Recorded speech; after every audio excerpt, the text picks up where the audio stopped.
Recording. Mine has got an Apple symbol, so I'm assuming it might work. Good morning, Let me go see if I get that in. everyone. Um, Melissa here.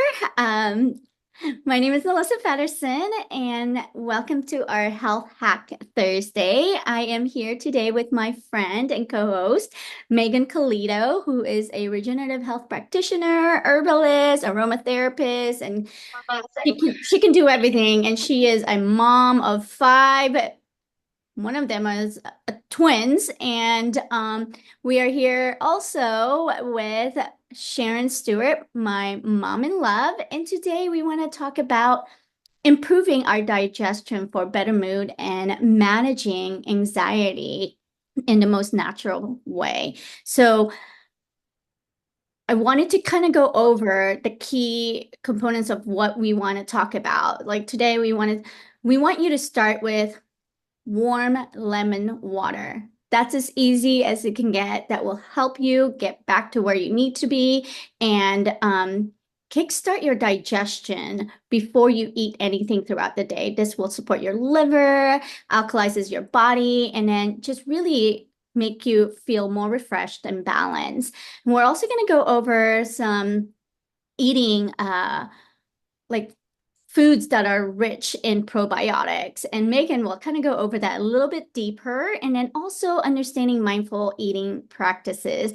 And Sharon will go over that. And again, one of the things that we really, really want to do is prioritize fiber and hydration because they're so important throughout your day to really get that gut going. And when your gut is feeling good, you're feeling good, and hydration really plays a huge essential role on that. And then also, one of the things that I like to do with my clients is called diagram.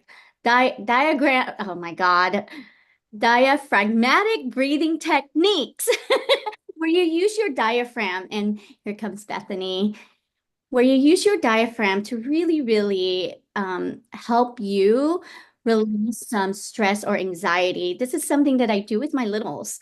Honestly, they're 5 and 7 years old, and this is something that I tell them it's called. I tell them it's like blowing a balloon in your belly. And so what you do is usually you could do it while sitting down or laying down, where whatever is more comfortable for you. But when you do lay down, you want your knees up and bent.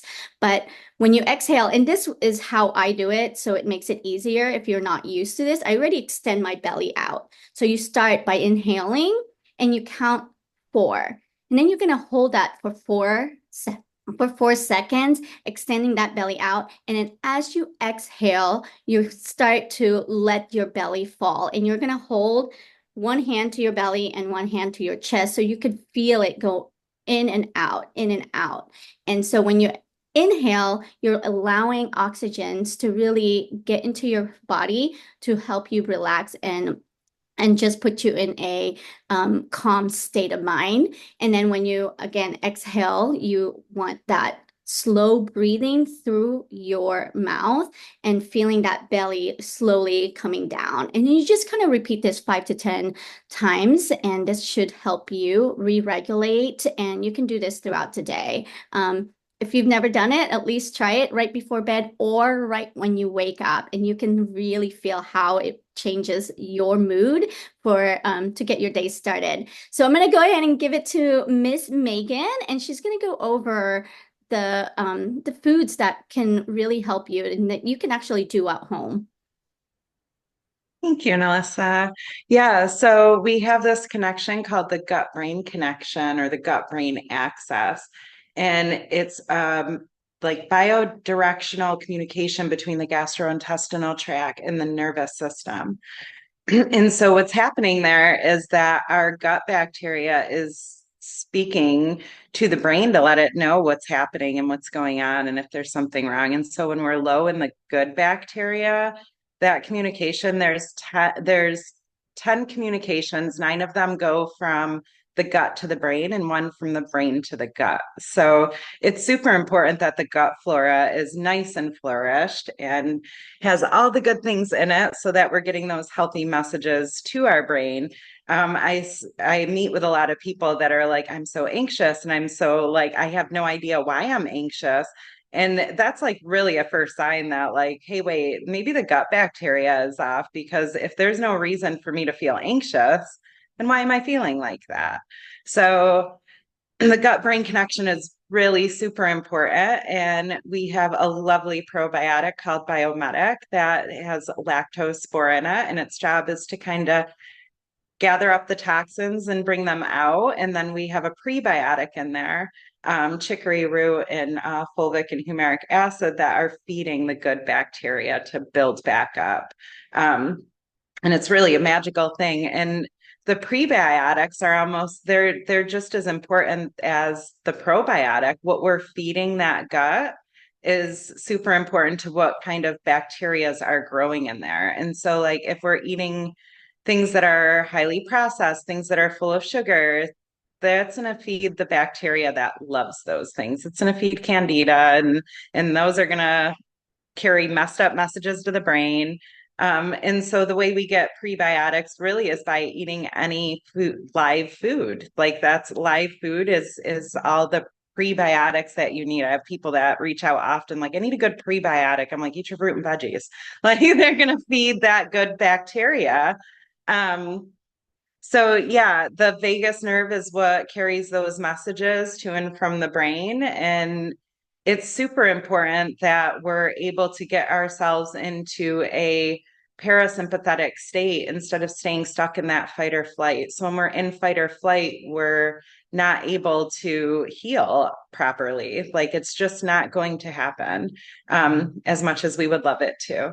And so that's a huge key that I find missing in people that are like, why am I getting worse? Why do I feel worse? Well, like we have to get out of that stuck fight or flight response, and really the only way to get out of that is to do the work. The work works. So the breathing exercises that Melissa talked about are absolutely super important. I tell clients to set a timer so that they're doing it at least 4 times a day, more if they feel like they need to. And I'm like, you'll know you're doing it enough when you're standing in line at the store and you feel this anxiety coming in, and you just start breathing into that gut and or breathing into that belly.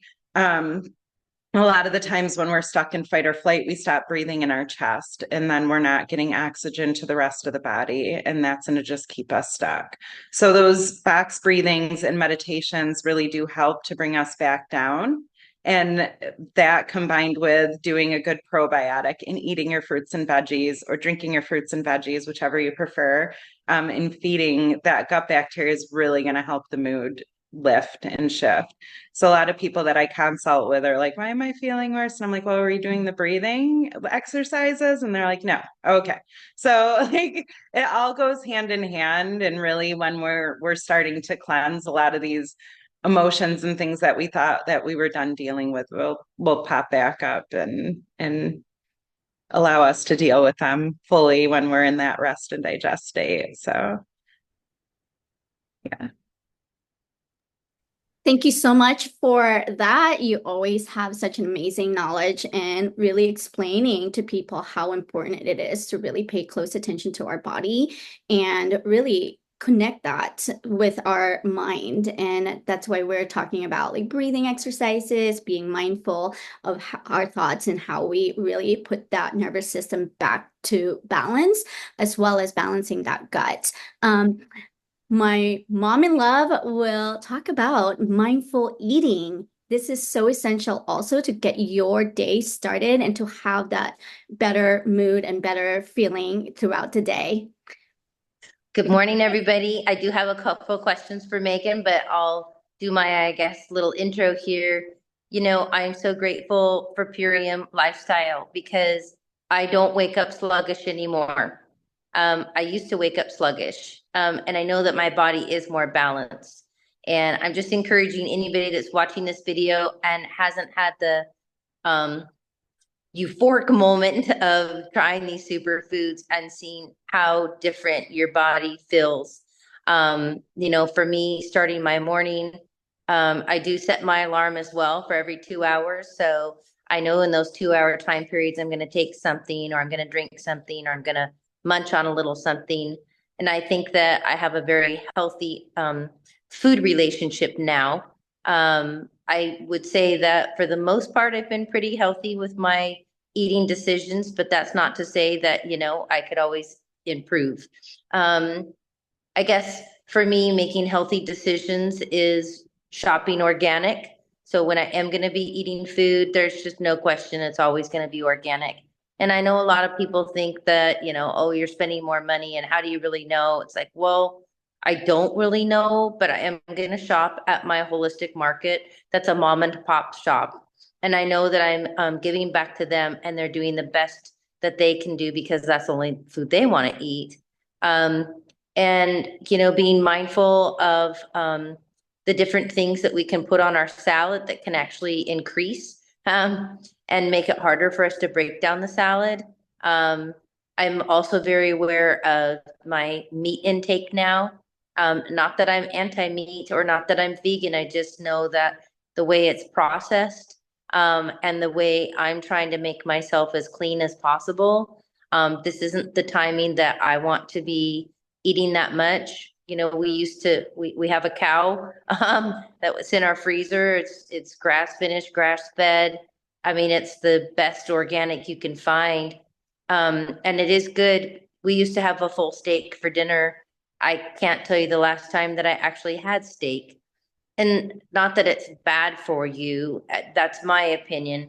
It's just right now I want my body to be able to cleanse and not have something that's going to take a long time to digest. And, cutting all the sugars out of my diet, I would say 99.9%. I'm not drawn now to eating the sweets or the sugary foods. More because my palate, I think taste buds have changed for one. Two, I also feel like because my body's so satisfied, it's not even desiring to have sugary foods. And when I do have something that kind of takes me back, how sweet it is, like pineapple, for example, like it tastes really sweet. Everything tastes exceptionally sweet to me. So um, I just, I'm excited to try juice bar in a bag. And I'm excited to try the carrot juice and start mixing my drinks just for more variety and getting to taste more of the beautiful premium products. I say Purium premium for that reason. So, really, I think when somebody's looking at wanting to make a lifestyle change, I don't even know how the word diet fits into that sentence, because somebody is looking at either losing weight or wanting to get their gut health better or their mental clarity. Like it's all one whole body is all having to work. You're just sitting there talking about the gut and the brain.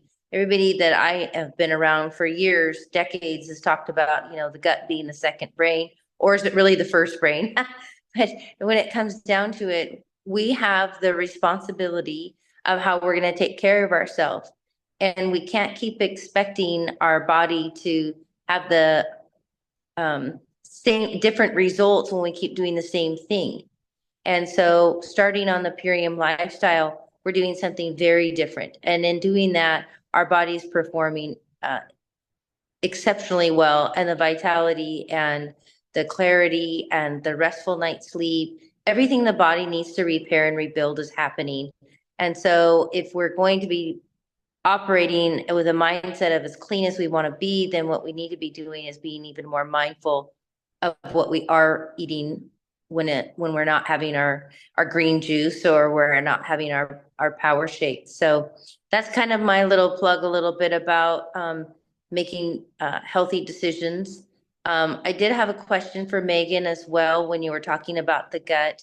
And I know I kind of asked you the other day, what is your thoughts regarding when we're going to be having the vegetables versus fruit? Like if I'm going to have a snack, it should just be fruit, or if I'm going to have a snack, it should be just vegetables and not intermixing them.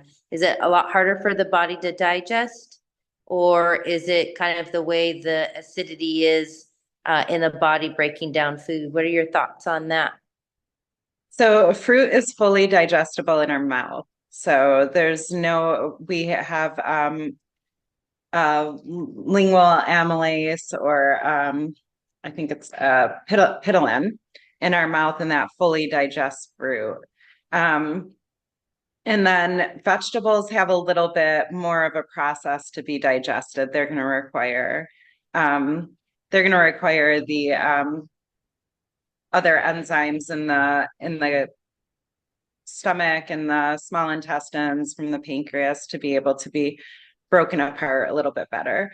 But apples, I believe apples are very easily digested with with vegetables, but there's some that you're not. I'm still learning the mixing of fruits and veggies, but definitely if we're paying attention to our body and we have, these closer together and we notice that there's some gas or some upset, then it's a bad mix. So I would just pay attention. You can definitely pay attention to what your body is saying. I tend to lean more towards fruits for the majority of the day until dinner, fruits in my green drinks. Right now, while I'm on the parasite cleanse, and then I'll do veggies for dinner. But I don't usually mix them. But it is easier to mix apples with certain veggies. Like there's not the same reaction there. Okay. I'm not sure And if that answers. yeah, you did. And, I've heard that having nuts with your salads helps the body's digestion to be able to break it down. Is that another thing that you kind of encourage?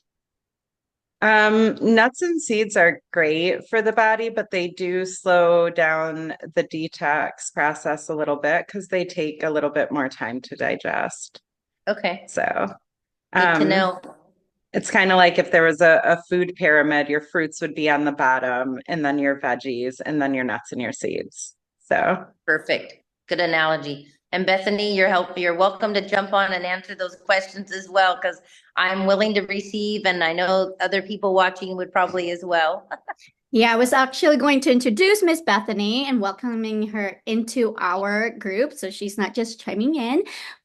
Bethany is a registered nurse, colon hydrotherapist, and I know that she has a world of knowledge as well, especially when it comes to gut health. This is what she does. She does this every single day throughout the day, and she does other modalities to really help her clients. So yes, please welcome Bethany and share your expertise. Well, hello. Thank you so much for having me on today. It is such a pleasure and a joy to gather with you beautiful ladies.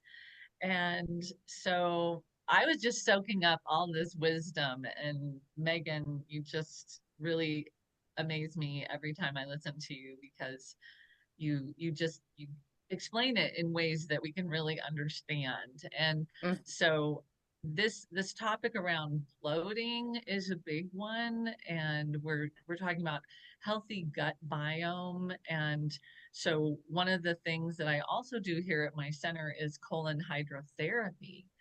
And so we know that when we have dysbiosis, which means that the bad bacteria have now overcome the ability of the good bacteria to keep the bad bacteria from overpopulating. So, and how we do that is we kill off the good bacteria with antibiotics, pesticides, herbicides, glyphosate. We educate a lot about glyphosate in your foods. And so this is an actual antibiotic. It kills the good bacteria in the gut. And the good bacteria are the ones that are sensitive to being killed by these chemicals. So it makes sense that the bad bacteria, which are, they're not as sensitive, they're going to be the ones that survive. So that's where we start to get the dysbiosis, and we have a lot of small intestinal bacterial overgrowth, which is, for short, it's SIBO. And that's happening a lot in the world today because of the herbicides, the pesticides, the chemicals and the antibiotics that we are having to take with, when we're just doing our best. Like sometimes we have an infection that, I mean, I'm a registered nurse. You don't play around with some of those infections. You got to get on an antibiotic, and yet there's an opportunity after that to restore and replenish. And another cause of the dysbiosis is constipation. And it's almost like, you know, the egg and the chicken there, because if you're constipated, you have an overpopulation of bacteria in your gut. And the bacteria really love to eat undigested carbohydrates. So if your small intestine hasn't done the job of fully digesting, then there's going to be a lot of undigested carbohydrates hitting the colon, and then that feeds those bacteria and they just love it. And so you can imagine if you have a stuck passageway there. I like to compare it to a tailpipe on a car. If you have rocks in your tailpipe and things are backing up behind it, it's going to get gunked up into the engine. And so we need to make sure that we are pooping every day. And many people don't know that they're constipated.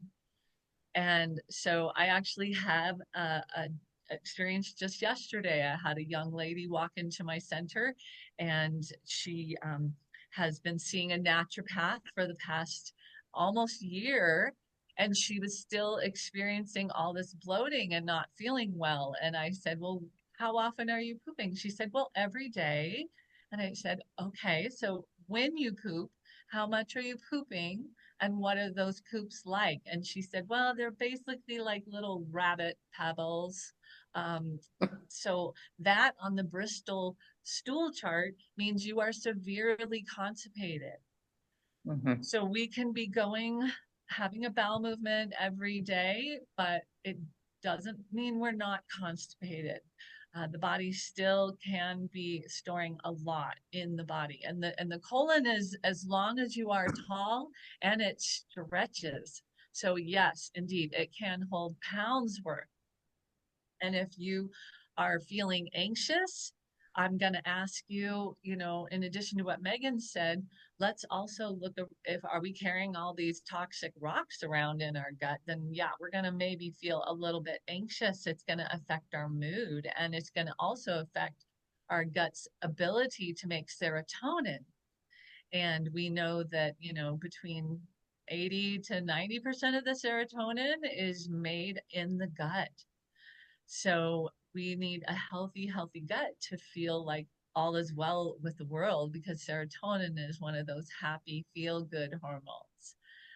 So get the daily detox. That your colon is the biggest detox pathway. I mean, well, we've got the skin too. That's another detox pathway, right? And we have our lungs and we have our kidneys. And we need to keep those open as much as we can so that we don't end up getting stagnation in the body. And so this topic is very important. And I love, you know, I could talk all day about all of the beautiful connections between our emotions in our guts. So that's another piece of what I do here. I'm also a Reiki master, and I work in the energy realm of the chakral bodies. Or, you know, I'm also a nurse, so I'm going to look at things from my scientific viewpoint and think about, like, how does energy travel through the body, and how we have these electrical circuitry things happening like across the cell membrane. This is electrical voltage moving through every cell, right? So if we think about how our body feels when we're in different emotions, we can imagine that those frequencies are going to get stuck down into the areas where we feel those emotions. And so many people are suppressing their feelings and kind of running away from the feelings in a way. And what happens is the gut starts to get immobilized by those stuck energies, the emotions. And so many of my clients that are very constipated, will do a lot of work in those energy healing sessions. And what I call it, and what, for any of you that don't know what Reiki is, what it is it's a Japanese term called, and that means universal life force energy. Also, whatever one might call the creator, the source of love in the universe, whatever it is you call it. And it's just us deciding with our intention that we're going to uh, really be a conduit for the energies that the divine, or the creator, the universe, can actually channel through us. And I like to say that it's, what I see it is as the same energy that was coming forward through the one known as Jesus walking on this earth. There were 4 different scrolls found that were collaborating or corroborating that there was actually these healings happening. And so I really enjoy believing, I choose to believe that those energies are still available to us today. And so we can find healers, we can find ministers, whoever it is that feels the right guide for you to go into that agreement where when we come together and we all agree that it is so powerful. It is so powerful. So thank you for this conversation, because it's all connected. The whole body, mind, spirit, it's all connected. And so thank you very much, Melissa, and I will just turn it back over to you. Thank you. Wow, thank you so much, guys. Everybody has such a beautiful way to explain things, and I am just so, honored to be a part of this community. And this is what we do. We just continue to educate everybody, and I hope that all the tips and advice that we have given you today will help you at least get your day started. And one of the things that I'm sure, Meghan and Bethany let their clients know, as well as mine, is journaling. Journaling is so, so important when you journal about your food and your emotions, so you can be more aware of how food affects you. And the more I've always been pretty aware of what things makes me feel. And so, being on this ultimate lifestyle transformation, having these superfoods, I am even more aware of what causes my problems. Yesterday we had pho is my favorite food, and I like beef pho. And I told myself I started parasite cleansing and I wasn't going to eat anything like that, but I just couldn't help it. And I had that yummy pho, but honestly, as soon as I completed eating that, within minutes, I started having pain in my neck. It was just excruciating, and then my head started hurting. And I was like, okay, so pho does that to me now. Thank you. So you are more aware of what is happening in your body. So if you actually have a journal and start putting down like what food is really affecting you. I know from years ago that coffee gives me headaches, like migraine, not just a little headache. I mean, migraine, and it causes palpitation through my heart. And so I know like those little things can really, really make a difference when you start really paying attention on the food that you're consuming and how it affects you. And then you also can start learning how it affects your mood and your emotions. My kids know when they eat candy, especially like really all, sweet, causes them to be super cranky, a little bit so cuckoo, and can't handle them. So they're well aware of that. And then it also gives them, they call it green poop. As soon as they have sugar, they're like, Mommy, I have green poop because I ate that candy and I shouldn't have. So, we have to be aware of these type of foods. And, we talked about it the other day. I mean, it's up to you to consume these food, but know that it might affect you in ways that you might not want to. So just be aware and journal them. And so that's what we have for today. I hope that helped. And until next time, we'll see you next week on our Health Hack Thursday. And ladies, thank you so much for being with me. And until next time, everybody, please be kind to yourself.